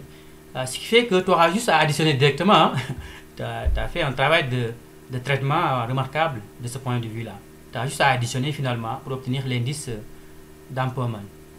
Donc c'est le premier travail à faire. Donc tu construis un tableau synthétique présentant les caractéristiques socio-économiques et socio-démographiques des répondants. Ensuite tu vas créer 2 indices, indice d'empowerment socio-économique, indice d'empowerment socio-politique en calculant la somme. Bien sûr, tu peux représenter les indicateurs de chaque type d'empowerment en utilisant les barres. Hein. Tu peux utiliser utiliser ce genre de diagramme, Iliman, pour sortir le diagramme en barre horizontale pour l'empowerment socio-économique, ensuite le diagramme en barre horizontale pour l'empowerment socio-politique. Donc tu peux isoler seulement les 8, hein, par exemple, pour simplifier le graphique et sa lecture. Donc tu isoles seulement les 8, autrement dit les catégories les plus qui ont plus d'impact quoi par rapport à l'empowerment. Donc ça c'est à faire. Qu'est-ce qu'il y a à faire pour les autres variables d'intérêt? Même principe, hein, tu essaies d'utiliser des graphiques ou des tableaux synthétiques. Hein, et probablement des graphiques pour le nombre de parts épargnées, montant, appréciation, pénalité. Ça c'est un peu les caractéristiques bancaires, si je peux m'exprimer ainsi, ou les coordonnées bancaires, ou les caractéristiques bancaires, ou les modalités des prêts et appréciation. Donc tu essaies d'utiliser des graphiques synthétiques pour représenter ces informations en lien avec les modalités de contractualisation des prêts. Et c'est important parce que c'est des variables qui vont expliquer la variation dans l'indice d'empowerment socio-économique et empowerment socio-politique. Donc le travail à faire, Iliman, c'est vraiment un travail descriptif, donc des analyses descriptives. Une fois que ce sera fait, tu m'envoies le rapport, autrement dit, et avec le fichier de syntaxe, mais aussi le rapport représentant les tableaux synthétiques, les graphiques synthétiques. Donc l'idée c'est vraiment de décrire tes variables d'intérêt. Par la suite, il y aura un deuxième atelier pour toi et pour les étudiants de la L3. Je pense que ça va être un seul atelier où je vais t'inviter, l'atelier avec les étudiants de L3. Parce qu'eux aussi, voilà, ils vont passer à l'analyse bivariée et multivariée. Donc ce sera l'objet de l'atelier 2 auquel je vais t'inviter probablement dans une semaine, tout au plus. Ce qui signifie que d'ici une semaine, Iliman, tu dois avoir finalisé le rapport pour ce qui est de la description des variables de ta base de données. Autrement dit, m'envoyer un rapport avec des graphiques et tableaux synthétiques, ainsi que le fichier de syntaxe. Mais voilà, est-ce qu'il y a des questions? Iliman, est-ce que tu as des questions? Oui, en fait, je voulais savoir par rapport au tableau. Oui. Est-ce qu'il est nécessaire que je fasse une analyse dans le travail? Je fasse l'analyse descriptive? Oui. Oui, comme je l'ai signifié tout à l'heure aux étudiants de Master 1, oui, il faut décrire, mais de façon assez succincte, pas trop détaillée, d'autant plus que l'idée c'est de mettre en évidence ce qu'il faut retenir. Par exemple, dans un graphique synthétique, tu mets en évidence ce qu'il faut retenir. Mais tu ne peux pas tout décrire. Par exemple, généralement, on va mettre en évidence les extrêmes. Hein, par exemple, les pourcentages les plus significatifs, les plus importants. Ensuite, les pourcentages les moins importants. Donc, on prend un peu les extrêmes. Mais tu ne vas pas décrire tout ce qu'il y a sur un graphique ou bien dans un tableau. Dans le cas d'un tableau synthétique, par exemple, quand tu vas décrire le profil des répondants, tu ne vas pas dire qu'on a 55% de femmes et puis 45% d'hommes. Bon, tu vas dire juste qu'on a 50% de femmes. Voilà, obtenir une information redondante. Donc l'idée c'est d'aller très vite et d'écrire de façon succincte. Et pour les étudiants de Master 1, je pense que l'atelier SPC s'arrête là. Hein. Il n'y aura plus d'atelier. En tout cas, il y aura un atelier 2 l'année prochaine, hein, lorsque vous allez faire avancer votre mémoire de Master 2. Mais pour le moment, je pense que vous êtes suffisamment outillé pour me présenter votre projet de mémoire de Master. Est-ce que vous allez partager avec nous les fichiers? Ah oui, oui, je peux partager les fichiers de syntaxe. Évidemment, c'est pas très joli, hein, comme je travaillais rapidement et puis je voulais vous montrer, c'est pas très joli, mais oui, ça peut être une façon de commencer. Alors je vais partager, oui, le fichier de syntaxe avec vous, mais c'est clair, vous pouvez faire un fichier de syntaxe plus joli, hein. N'hésitez pas à faire des trucs comme ça, mais voilà, mettre des trucs jolis, regardez, oui, on peut faire des trucs jolis, on peut utiliser, mais voilà, on peut faire comme ça, ok, je vais montrer un peu, on peut faire des trucs jolis, hein, n'hésitez pas à faire des trucs jolis, mais voilà, je sais pas moi, comme ça, je sais pas moi. Donc voilà, faites preuve de créativité, faites des trucs très jolis pour la présentation. Là, je mettrai comme ça par exemple. Ben voilà. C'est traitement. Parfait. Voilà. Je vais encadrer. On va mettre ceci comme ça.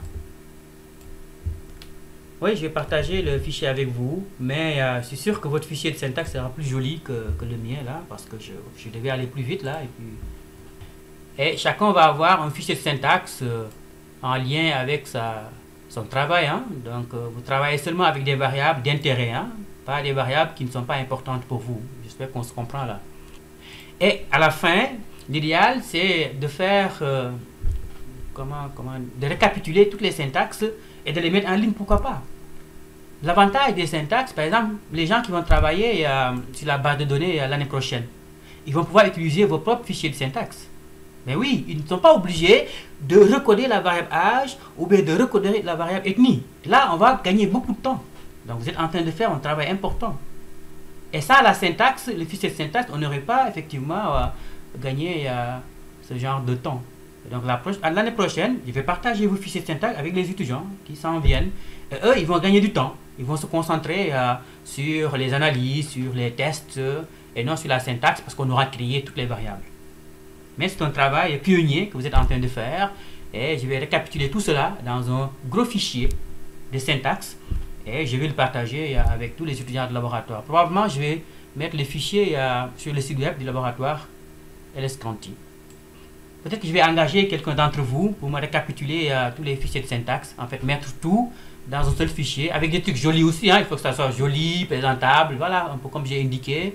Bien ordonné surtout, bien ordonné, structuré, identifier les variables socio-démo, les variables socio-économiques, les variables en lien avec la gouvernance économique, les variables en lien avec la gouvernance politique, les variables en lien avec l'enclavement. Il faut que ça soit bien structuré. Alors, je vais engager quelqu'un d'entre vous là qui va faire ce travail de regroupement de toutes les syntaxes et de structuration, parce qu'il faut restructurer, que ça soit bien joli pour que les étudiants puissent se retrouver assez facilement.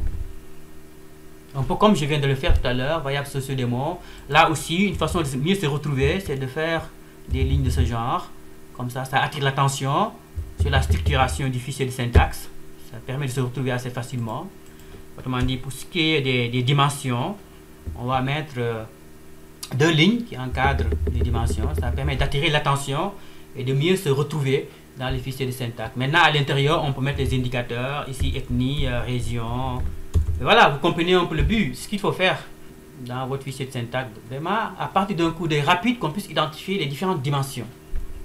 Donc, tout ce qui est socio-économique, tout ce qui est pauvreté aussi, on va mettre deux lignes. À l'intérieur, on va mettre tous les indicateurs de pauvreté et tout ce qui a été fait comme recodage. Et là aussi, vous pouvez mettre même les sorties SPSS, hein. Donc, FREG. Et voilà, donc tout ce qui est tableau de fréquence, je vais voir tout ici. Autant la syntaxe de recodage, autant la syntaxe de sortie des résultats. Il faut tout mettre. D'accord? Un peu comme j'ai mis ici. La corruption, là aussi, on va séparer clairement tout ce qui est corruption, pour que ça soit très facile de s'y retrouver. Tout ce qui est corruption. Même chose, tout ce qui est, c'est pas gouvernance. Mais voilà. Ici, on peut avoir tout ce qui est... tout ce qui est élection, par exemple. On aurait pu avoir tout ce qui est élection. Et là, on va avoir vote. Alors, on aurait pu avoir intention de vote. Hein. On aurait pu avoir intention de vote. Il y a cette variable. Intention de vote en faveur de la coalition Benno Bokk Yakaar, de PASTEF et autres. Et voilà, c'est à vous de structurer, hein, comme vous le souhaitez. Mais l'essentiel, c'est que les fichiers soient très structurés. Autant que votre travail est structuré. Et je préfère même que le fichier de syntaxe soit mieux structuré. Donc, il ne faut pas négliger le fichier de syntaxe et surtout sa structuration. Sinon, moi, je vais me perdre, je ne vais pas me retrouver facilement. Par contre, si c'est bien structuré, moi, je vais me retrouver facilement. Les étudiants qui vont utiliser votre fichier de syntaxe l'année prochaine vont se retrouver facilement. Et voilà, et vous aurez rendu un grand service à la science. Et oui, le simple fait de partager votre fichier de syntaxe, mais voilà, est une indication à la contribution à la science. Parce que vous avez partagé ce que vous avez fait, vous avez partagé votre travail, vous avez fait un travail remarquable de recodage. Et ça, c'est scientifique, c'est important. Vous avez montré, voilà comment j'ai construit ma variable pauvreté. J'ai additionné, mais ça c'est intéressant, c'est une qualité scientifique, c'est des compétences scientifiques de créer des variables, des indices. Et le fait de les partager, c'est une forme de contribution à l'avancement de la science. Hein? Et donc, vous le faites pour la science si vous partagez vos fichiers de syntaxe avec les étudiants, d'accord? Nous, pour notre cadre d'analyse, c'est pas la peine qu'on attend un feedback. Donc, on a qu'à retravailler ça à partir de ce que vous venez de nous montrer tout à l'heure sur Excel, non? Évidemment, j'ai commencé à faire quelques corrections. Je peux vous renvoyer les corrections. Autrement, oui, il faut refaire le tableau des indicateurs en tenant compte de ce que je vous ai indiqué au départ, parce qu'il me semble qu'il n'y a aucun tableau qui est parfait. Il y a des tableaux qui sont proches de la perfection. Par exemple, ton tableau Ndeye est presque correct, hein? Mais je pense qu'il y a moyen de toujours le parfaire. Mais voilà, en tenant compte des remarques que j'ai avancées au début de l'atelier. Bonne fin de journée alors, et au plaisir.